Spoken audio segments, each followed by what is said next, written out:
Tapi ini kan ada satu iming-iming, mungkin entah dari brokernya, atau dari marketingnya, atau dari agentnya, menjanjikan keuntungan. Dan itu sering terjadi. Iya. Dan ini kejadian kasus, saya udah ulas di video saya, mengapa saya tidak mau bermain Forex. Itu kisah nyata, karena itu rupanya temennya teman saya. Iya, Pak. Dan gempar di Surabaya waktu itu, Iya. karena dia sampai bunuh diri. Iya. Bunuh dirinya itu sampai dia menggorok leher istrinya. Dan menggorok leher kedua atau ketiga orang anaknya, saya lupa. Iya. Dan pakai darah anaknya dan istrinya. Dia melukis di dinding. Kata-katanya Anda bisa lihat di video saya tersebut. Sepertinya seolah-olah kayak ditipu gitu. Iya. Nah ini kejadian nyata gempar. Iya. Rumahnya sampai sekarang masih ada dan kosong. Ngeri ya. Ini kejadian nyata. Padahal dia pekerjaan baik, istri Iya. juga pekerjaannya baik-baik aja. Sampai se-ekstrim itu. Welcome to Success Before 30 Level Up Podcast. Hari ini saya kedatangan tamu istimewa. Beliau adalah salah seorang pakar finansial milenial lah. Namanya Bro Rian Filbert. Apa kabar? Baik sekali, Pak. Thank you sudah diundang. Kita lepas masker dulu. Oh, siap. Oke, jadi pagi hari ini senang sekali kita bisa mampir. Bro Rian bisa mampir. Boleh diceritain sedikit, Bro? Kira-kira background-nya gimana sih kok bisa terjun ke dunia keuangan itu gimana sih? Iya, saya sudah 17 tahun yang lalu memulai. Jadi tepatnya tahun 2004, Pak. Jadi pada saat itu saya kuliah S1 saya sarjana seni rupa, tapi sebenarnya saya salah jurusan. Saya harusnya masuknya sudah diterima di teknik kimia. Saya sukanya matematik, saya suka kimia, ilmu pasti. Papa saya seorang seniman. Terus ya saya kayak bertolak belakang gitu ya? Oh iya, jadi saya otak kiri otak kanan gitu. Iya betul. Jadi saya tuh kiri banget, kiri mentok, tapi ternyata harus masuk ke dunia seni gitu ya. Ya udah saya masuk di Trisakti, lalu dagang. Saya dagang handphone, dagang kan. Umur berapa itu dagang? 18. Wah gila, sukses before 30. Di umur 18 itu ya saya jualan di online, Pak.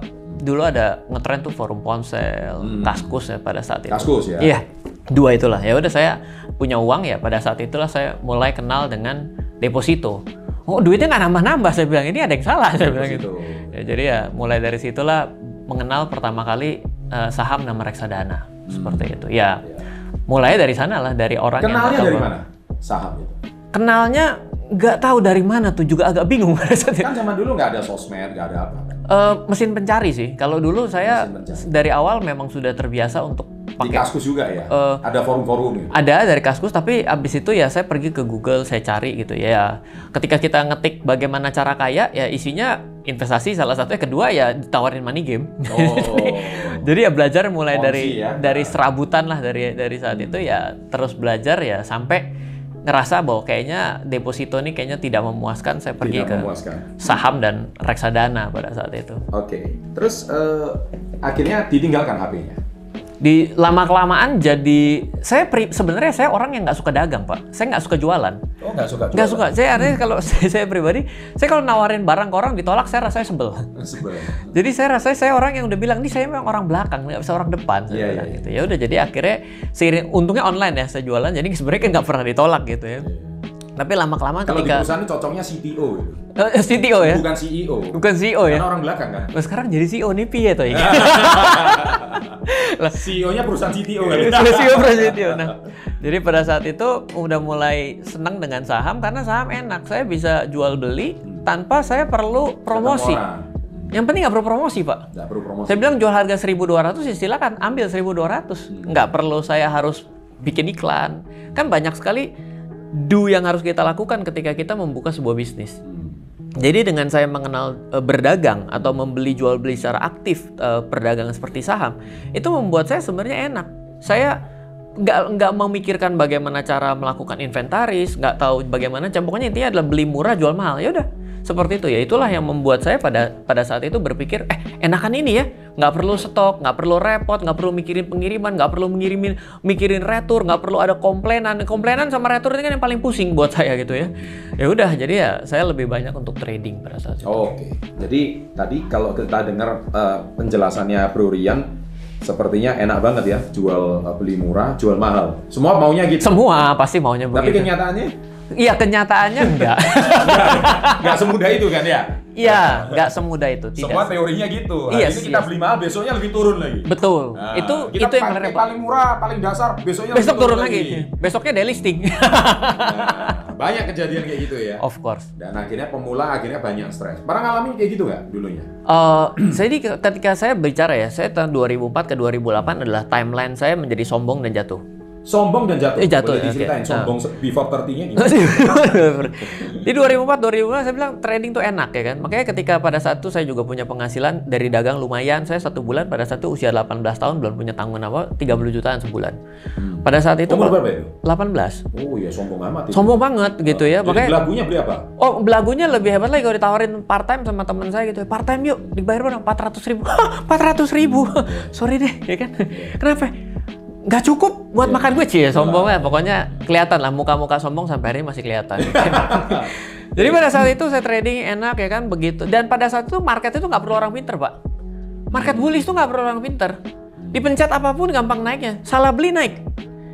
Salah beli naik gitu. Market itu kalau lagi bullish kayak begitu. Nah begitu tahun 2008 saya itu karena menggunakan ilmunya separuh, gado-gado, ya kan, ngadopsi sana sini, denger sana sini. Belajarnya di mana?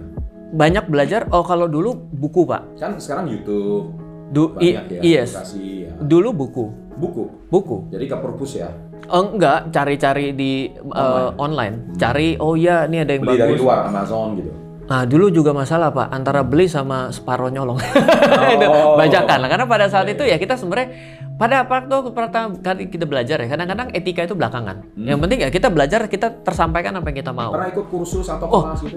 saya berani bayar. Berani. Jadi memang yang membedakan adalah banyak orang yang tanya gitu ya ke saya pada hari ini, Ren, bagaimana cara trading yang baik? Bagaimana cara investasi yang baik? Ya jawabannya belajar. Belajar mana? Makin mahal makin bagus. Kenapa? Kalau mahal, Anda pasti berusaha untuk selesaikan. Saya hari ini per saat ini saya lagi ngomong, ini saya lagi ngambil Hyperledger Fabric Administration. Itu untuk kursus khusus mengenai blockchain tapi yang bukan yang permissionless ya, tapi harus yang permission blockchain. Saya belajar sertifikasi. Harga jutaan, bayar. Iya. Saya nggak pernah takut gitu. Dari dulu memang begitu juga gitu. Tapi kembali lagi ketika saya di 2008 itu saya kejebak, nggak bisa exit. Uang sudah di dalam semua, nggak punya duit lagi. Karena saya nggak punya source of income yang lain. Karena udah harga paling dasar gitu ya. Pada hari itu saya strategi dibalik. Biasa, ngide Pak. Jadi ngambilnya adalah buy high, sell more high. Kan strategi dagang itu kan adalah beli murah, jual mahal. Strategi kedua itu adalah beli mahal, jual lebih mahal lagi. Kok tahu kalau itu mahal atau murah? Nah, pada saat itu biasa Pak, mengandalkan technical analysis. Jadi saya ini kan orang yang punya katanya jago ngitung, punya ilmu pasti ya kan, kan jurusannya IPA ya kan. Jadi pada saat itu saya bilang, oh ini pasti ada rumus pasti nih untuk bisa trading yang, oh saya ambil ini. Jadi ketika indikator saya 10, semuanya oke, it's time to buy ya kan. Buy Pak. Itu harga tertinggi dari IHSG di tahun 2008. Iya. Harga tertinggi IHSG di 2008. Waktu itu saya ngalami. Oh, ngalamin juga, oh siap. Saya beli saham bumi. Oh siap. Ya, tahu kan? Sama dong Pak. Berarti bener ya waktu itu ya? Iya, 8.800 Pak. Betul. Angka keramat. Iya, angka keramat. Setelah itu ke 50. 5.000 dulu. 5.000 dulu. 5.000 ya? dulu. Standby situ turun 4.000. Sekarang ya gocap. Jadi 10 indikator masuk semua. Indikatornya entry semua Pak. Di pada hari itu. Ya, jadi kalau dibilang apakah pernah mengalami kerugian, ongkos belajar paling bagus itu sebenarnya saya tidak rugi ya di saham tersebut. Saya nggak berani ngomong kadang-kadang karena terbiasa ngomong di regulator gitu ya. Nggak boleh ngomong emiten ya? Nggak boleh ngomong emiten. Jadi ketika di channel saya nggak apa-apa. Oh siap, oke baik, oke. Jadi waktu dia bounce back ke 2000, saya berhasil exit, tapi dengan averaging down 25 kali lipat. Averaging down 25 kali lipat itu menurut saya, itu saya sudah melakukan tindakan spekulasi dalam hidup saya. Karena akhirnya kita bertaruh pada satu titik adalah jadi cacing, jadi naga. Ya di situ tindakan spekulasi sedang terjadi, bukan perdagangan lagi. Kapok nggak waktu itu? Enggak Pak, kalau hari itu kapok nggak ada hari ini dong. Ya, tapi kapoknya adalah saya merombak. Loss berapa kalau boleh tahu? Pada waktu itu Kalau saya saham kan nggak loss lah. kelok ya, itu Saham kurang kan lebih kelok. 3-4 Innova pada hari itu kayaknya. 3-4 Innova. Pada hari itu. setara. Iya. Belinya di angka 8 ribuan itu 3-4 Innova hari. Iya, pada hari itu. Plus sebenarnya saya loss juga bukan yang loss itu beneran itu bukan di market Indo. Tapi di US stock market. Karena saya ambilnya adalah options. Options. Kalau options itu kan Nah, ini menarik ini nanti mau kita bahas. oke, options trading itu di sana. minggu ketiga kalau kita tidak execute, berarti kan kita bablas. Hilang juga Pak, itu beberapa Innova juga. Kalau itu beneran hilang. Jadi gimana dong kalau semuanya habis? Jadi udah all in gitu, semua kekayaan, aset, cash. Pada hari itu ya. Pada hari itu. Pada hari itu ya. Rasanya gimana waktu itu? Pada hari itu saya ngerasa bahwa sayangnya saya nggak punya duit lagi. Sempat cut loss nggak untuk biaya hidup? Enggak. Terus biaya hidup dari mana? Mulailah mencari jalan yang baik dan benar. Oke, saya bilang trading saya caranya spekulatif.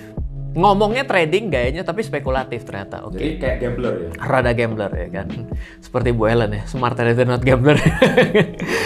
Jadi pada saat itu saya merombak cara trading saya. Cara trading saya perbaiki. Oke, tidak lagi dengan cara seperti ini, saya buang semua. Saya buang semua, saya back to basic, belajar dari nol lagi. Bagaimana cara, saya dulunya tidak ngerti bagaimana chart itu terbentuk. Mulai hari itu saya kembali belajar bagaimana chart itu dibentuk. Lalu ya pada saat itu saya mulai kembali punya sektorial Pak. Saya pertama kali, saya sekarang sudah terlalu jauh ya. Kan tadi duitnya udah habis semua. Ya. Terus untuk kebutuhan hidup sehari-hari dan nabung lagi itu dari? Mulai masuk ke sektorial balik Pak. Duitnya dari mana? Kan habis semua. Saya kan jasa Pak, saya ngajar. Oh baik, masih ada another income. Hari itu akhirnya mikirin another income. Soalnya kalau saya lihat anak-anak muda sekarang ini kan duitnya udah dihabisin semua tuh. Dapat duit dari orang tua, habis ya, dimasukkan semua. Sehingga dia bingung. Baru bekerja, ngerti soal jago sedikit, duitnya habis. Iya. Nah, yang paling celaka adalah gesek kartu kredit, gesek tunai, main karena ini saham lagi bagus, forex lagi bagus. Yes. Betapa gamblingnya mereka. Dan akhirnya mereka menjelek-jelekkan industri ini. Iya. Nah, berarti kan Bro Rian juga pernah ngalamin dong masa-masa seperti itu? Pernah ngalamin. Pernah ngalamin ya. Nah, tapi Anda akhirnya punya another income yang untuk diinvestasikan kembali gitu. Iya betul. Ya, jadi saya kembali masuk. Saya kan dulu memang waktu itu bingung mau apa ya. Tapi akhirnya oke lah. Saya memang punya passion ngajar. Saya kembali ngajar. Saya ngajar SMP, ngajar active income dari situ. Mulai dapat active income, mulai membangun kembali cara trading, mulai masukin lagi ya kan. Mulai kembali ke jalan yang benar. Baik. Nah, sekarang pertanyaan saya berikutnya. Beda forex sama saham itu apa sih? Beda forex atau sama saham? Jadi secara gampang lah supaya orang awam mengerti gitu. Membeli saham adalah membeli perusahaan. Oke. Itu yang benar ya? Iya. Kalau orang ngomong beli saham itu rupanya saya beli 8.800 turun jadi 5.000, kita jual kan kita rugi. Iya, membeli saham, membeli perusahaan yang lagi jelek. Iya, jadi kita kan tidak, yang namanya membeli saham itu kan tidak berbicara mengenai angkanya, tapi terminologi dasarnya ya. Kalau saham itu adalah itu mindset yang benar ya? Yes, membeli saham adalah membeli perusahaan. Membeli perusahaan. Yes. Catat itu ya guys ya. Yes. Terus? Kalau forex itu adalah turunan, artinya kita tidak memiliki fisiknya, kita hanya punya kepentingan terhadap harganya. Kepentingan sama harganya? Berkepentingan terhadap harganya. Jadi kita tidak bicara mengenai wujudnya. Ketika kita bicara mengenai saham, ada wujudnya.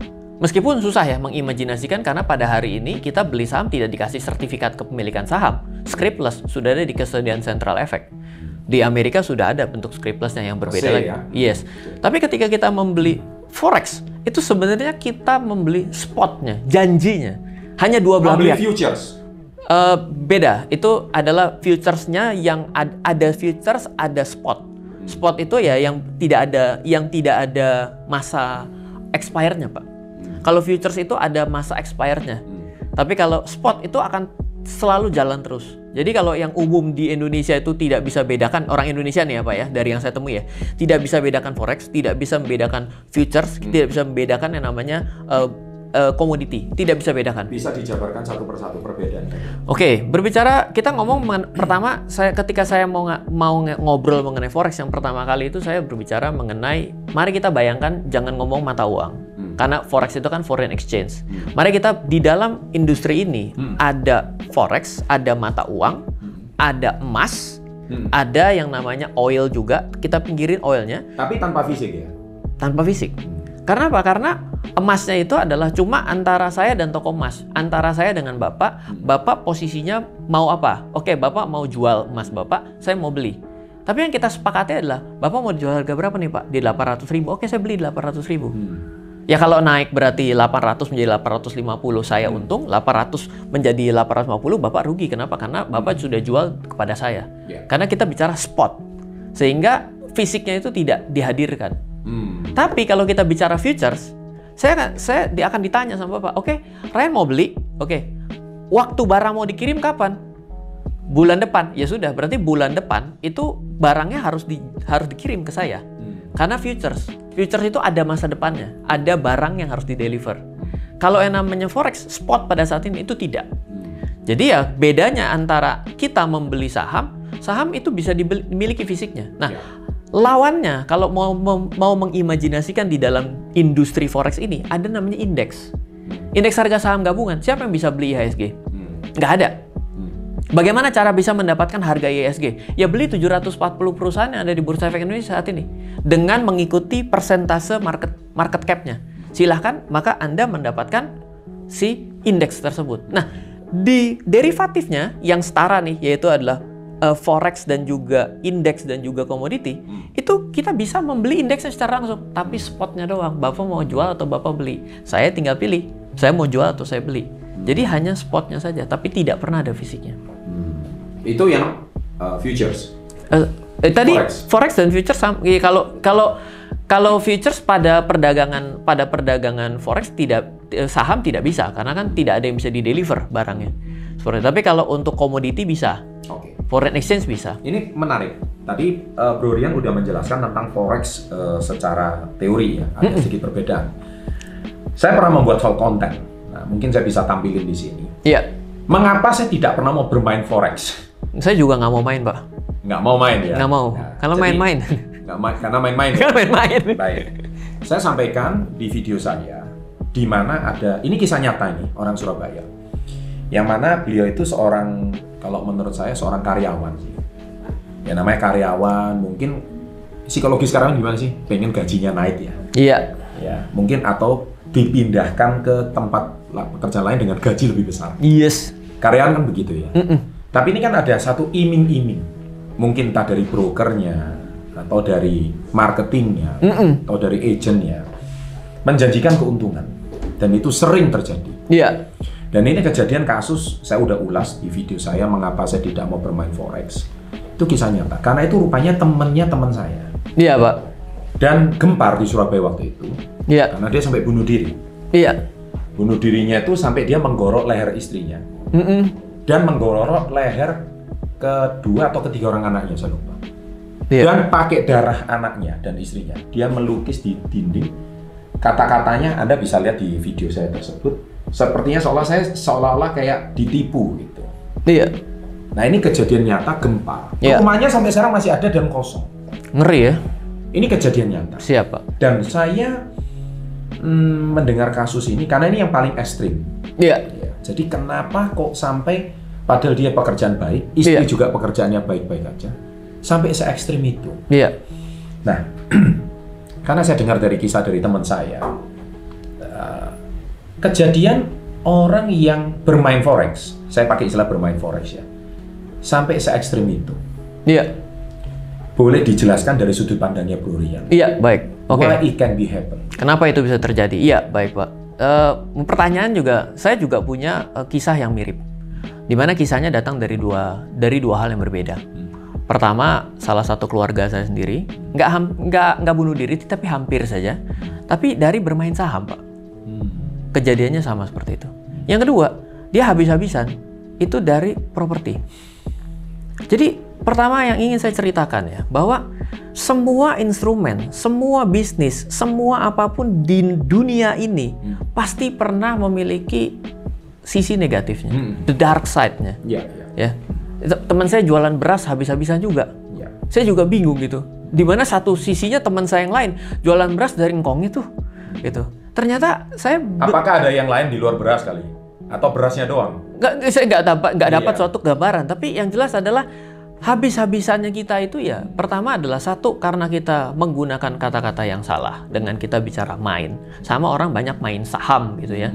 Itu juga banyak yang habis-habisan gitu. Apalagi yang baru-baru nih IPO nih, pasti banyak yang habis-habisan juga, kita jamin garansi uang kembali gitu ya. Lalu sebenarnya dari sudut pandang saya, itu salahnya dari orang yang nawarin juga.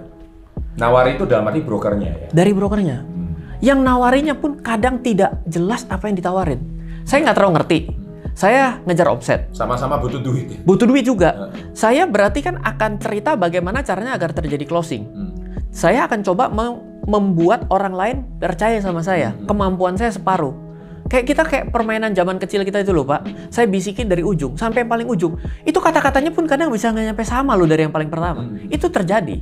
Nah, industri forex ini yang menjadi kenapa saya juga akhirnya juga mau untuk sharing mengenai forex. Kalau misalnya banyak yang tahu saya kan mulai nulis buku dari 2012, Pak. Saya bicaranya hanya saham.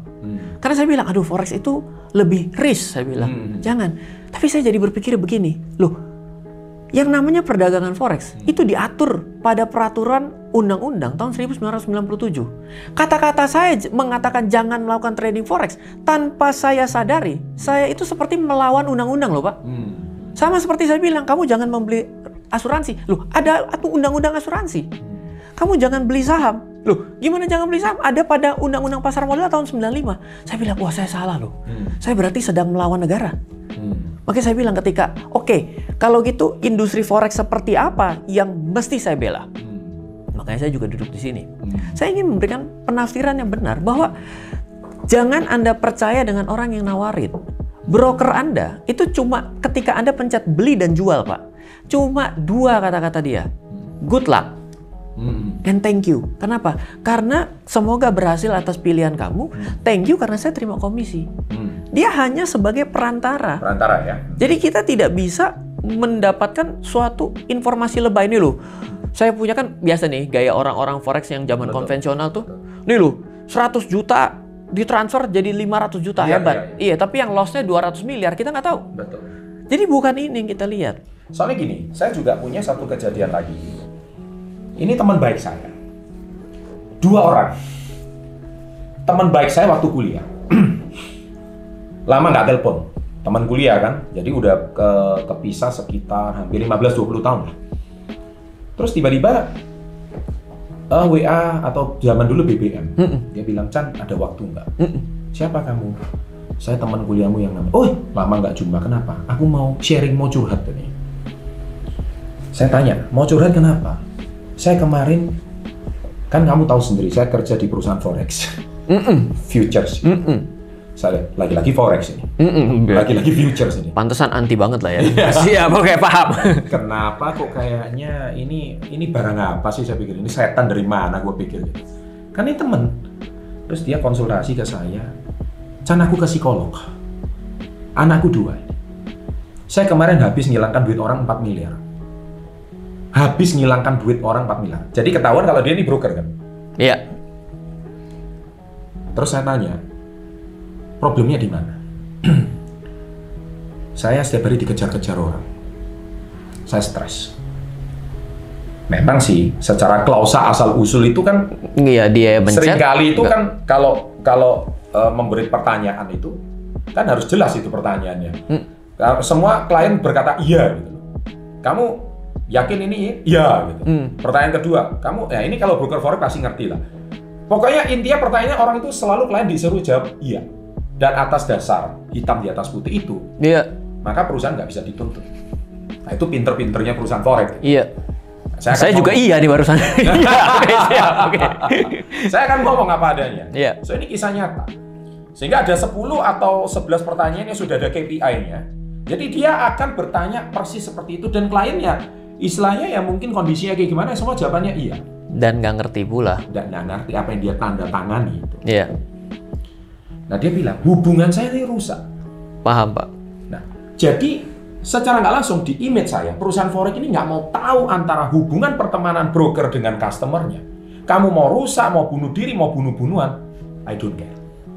Saya pikir kejem bener ini perusahaan forex. Iya, Pak. Nah, saya kembali bertanya. Jadi teman baik ini datang dengan wajah yang sangat hopeless. Terus saya harus bilang apa? Saya nggak tahu apa-apa. Dia datang curhat. Iya. Dan untung teman saya ini akhirnya selamat. Iya. Dan akhirnya sampai detik ini dia nggak nyentuh lagi dunia forex. Iya, Pak. Sampai detik ini. Itu baru kisah kedua. Jadi Iya. tadi kisah pertama. Gimana tanggapan Bro Rian tentang betapa kejamnya bahasa saya itu Iya. tadi. Dia nggak berperi kemanusiaan. Yang penting dia hitam di atas putih. Mau duit orang loss, mau itu duit dia pinjaman, mau itu duit mungkin persalinan anaknya, they don't care. Iya. Jadi nggak ada sisi kemanusiaannya. Jadi begini ya Pak, saya melihat bahwa masalah dalam setiap industri keuangan Pak, itu yang pertama adalah peraturan. Ya. Oke.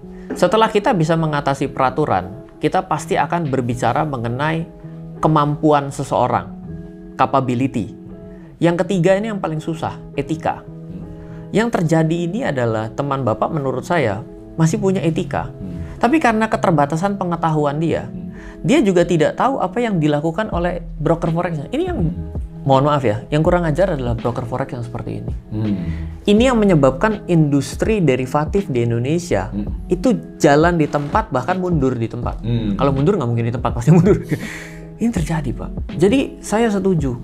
Bila kita flashback, saya tidak tahu ya Bapak di tahun berapa itu, tapi menurut saya itu adalah awal tahun 2000 atau 90-an. Tidak. 2000 itu 2012. Iya, berarti sekitar 9 tahun. 9 tahun yang lalu. Mestinya itu sudah tidak sebegitu parahnya karena sudah mulai ada standar profesi yang kembali digalakan. Standar profesi ya. Cuma masalahnya gini Pak, selalu begini ya Pak. Saya ini kan orang edukasi. Kadang-kadang kita tuh mati sama argo. Ketika kita edukasi yang benar, klien kita menjadi sedikit. Ya. Kenapa? Karena ketika kita kasih terlalu banyak, mereka tidak terlalu minat. Ya. Mereka lebih sukanya sesuatu yang menjanjikan dengan sangat keren. 100 saya bisa pamer. jadi 200. Sorry, kamu lihat nggak cara 100 jadi 200? Dia akhirnya pasar yang meminta itu. Ya salahnya adalah dari dua belah pihak. Satu karena apalagi Indonesia melarang perjudian. Oh iya, mending judi di sini lah. Oh, justru menurut saya judi di sini terlalu lama. Terlalu lama. Ada yang lebih cepat ya? Loh, ya kalau kita pergi ke roulette, itu kan 30-45 detik hasil jadi dan pasti Pak. Mau jadi dan enggak. Orang bilang kalau dia berjudi di saham, itu terlalu lebih lama lagi. Judi di forex, nggak pasti juga. Saya bilang, oke, saya mau ambil 100.000 US, saya pasang. Saya mau tanya, kamu bener nggak sampai dalam waktu 2 menit dapat 100.000 US? Belum tentu. Kalau Anda mau judi dengan waktu yang tepat dan dapat ditentukan menang atau kalah dalam waktu cepat, pergi ke kasino sekalian. Jangan di sini. Yang rusak itu adalah karena masalah kembali etika yang terjadi adalah broker forexnya. Pokoknya kamu jualan, ini skripnya. Pokoknya kamu harus membuat orang melakukan transaksi sebanyak-banyaknya. Kenapa? Kalau orang melakukan transaksi sebanyak-banyaknya, saya akan dapat uang atas komisi transaksi itu per lot. Itu yang biang keroknya Pak. Yang nawarin tidak memiliki pengetahuan yang cukup. Jangan jauh-jauh Pak. Per hari ini aja ada broker forex itu sampai Instagram saya. Pak, saya ini begini, bisa nggak saya kolaborasi segala macam? Saya cuekin terus. Akhirnya pertanyaan, Pak, saya kalau beli 1 lot emas, kalau $1 emas dunia itu naik $1, saya dapat berapa? Coba Pak bayangkan. Gimana saya itu nggak sedih ngelihat. Masa situ udah nawarin ngomong sama seluruh orang di seantero jagat di Indonesia, karena kan broker forex nggak boleh nyari dari luar negeri ya kliennya. Lalu masa $1 emas dunia naik $1, kamu nggak tahu portofolio kamu naik berapa? Jawabannya naik 100. Berarti waktu portofolio dolar kamu turun $1, kamu hilang 100 loh. Entah kamu yang hilang atau kamu ngilangin duit orang 100 loh.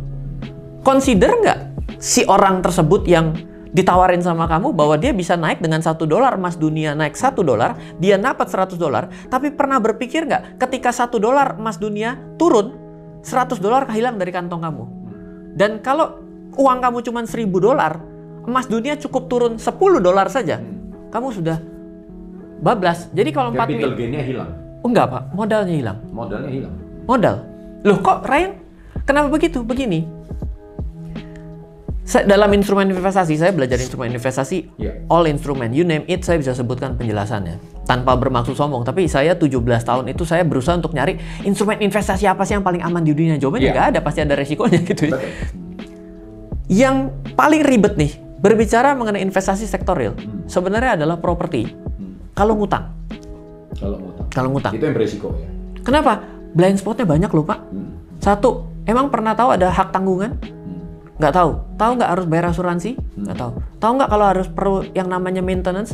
Tahu nggak perlu bayar PBB? Tapi kalau hak tanggungan kan kita tidak pasti kan akan kena kalau KPR. Secara otomatis. Itu pemula nggak tahu. Ya. Itu bahaya. Nah, sesuatu yang terlihat gampang hanya beli dan jual.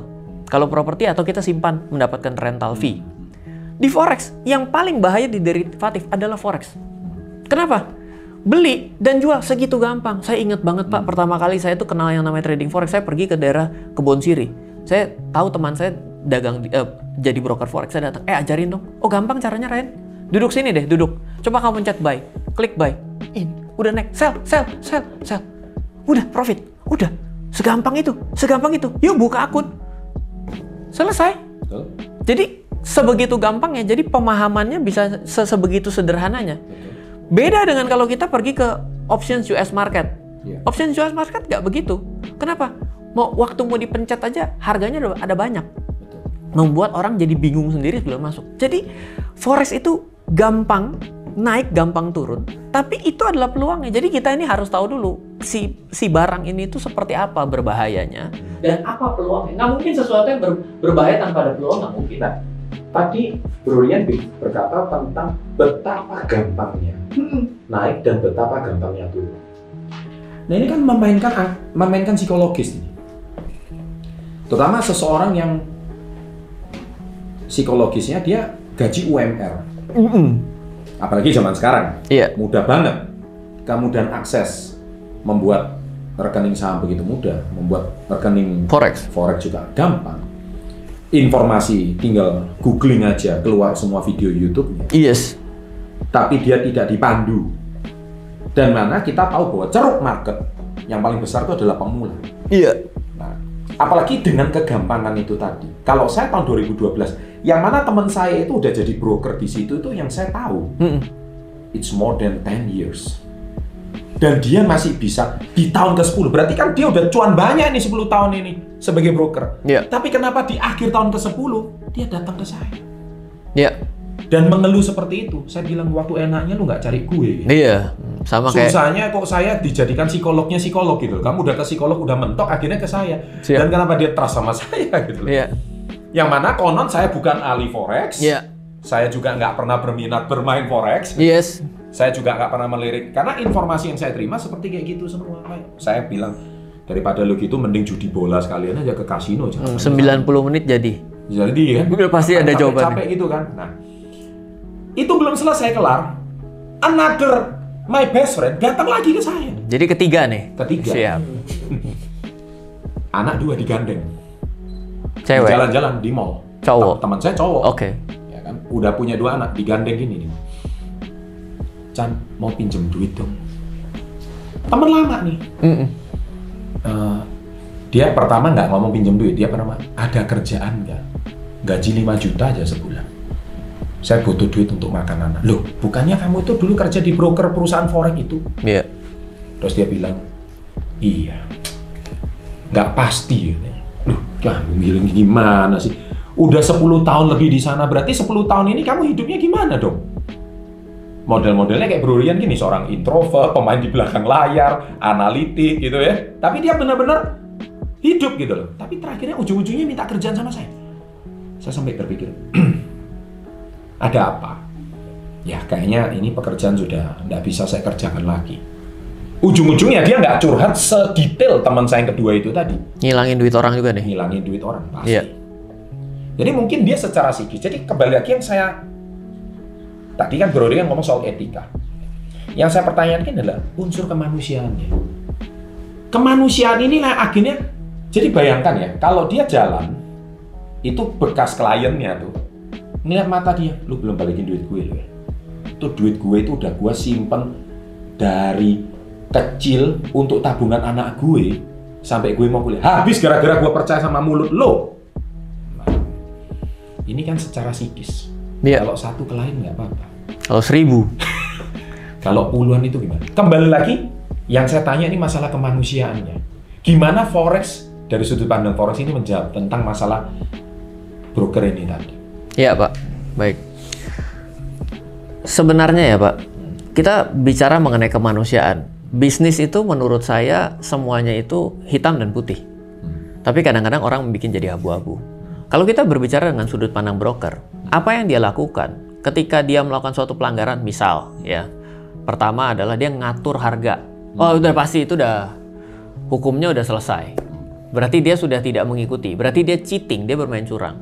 Tapi ketika dia itu melakukan suatu proses penawaran yang tidak dengan cara yang benar, itu juga jadi masalah. Dan pada akhirnya kalau misalnya dia sudah lakukan dengan cara yang benar, tapi ternyata masih terjadi kerugian, rasanya seluruh jenis kemanusiaan apapun akhirnya kembali kepada si orangnya masing-masing. Jadi saya sih, karena saya berhubungan dengan seluruh instrumen, sebenarnya cerita seperti ini tuh memang banyak, tapi Forex ini menjadi sesuatu yang ekstrim. Kenapa? Saya juga setuju, Pak. Saya pergi sama otoritas jasa keuangan, Sabang sampai Merauke. Itu setiap kali saya sosialisasi, hampir dipastikan banyak orang yang datang pun tidak mengerti perbedaannya mengenai Forex dan saham. Masa dia bilang, Bu, saya ini mau minta pertanggungjawaban OJK. Sorry. Kok OJK ya? Ibu emang saya ini ruginya di pembelian emas. Kok jadi aneh gitu kan? Kita dari awal udah ngedengerin gini, ini kayak salah. Bukannya ini Bapepti gitu ya. Ini kok. Nah, jadi masyarakatnya tidak paham, pelakunya tidak ada etika yang baik, dan juga mungkin ada sesuatu yang fraud dari dilakukan oleh si brokernya. Jadi jembatannya ini memang harus di-upgrade dari semua aspek, Pak. Tapi sebenarnya ya Pak, kalau Bapak bilang dengan yang namanya dunia online ini berarti menjadi ancaman, menurut saya enggak. Kenapa? Seenggaknya ya, yang biasanya ikut merusak itu adalah pihak ketengahnya ini loh, ikut-ikut nawarin. Itu tuh manas-manas untuk beli. Tapi ketika kita ketemunya dengan YouTube, ketika kita ketemunya dengan platform online trading kita, sebenarnya pemikiran kita tuh menjadi lebih objektif loh Pak. Oh oke, berarti kita bisa melakukan sesuatu. Dengan adanya di online ini, sebenarnya industri Forex ini sebenarnya bisa mengupgrade diri. Dengan cara apa? Dengan meng-online trading kan.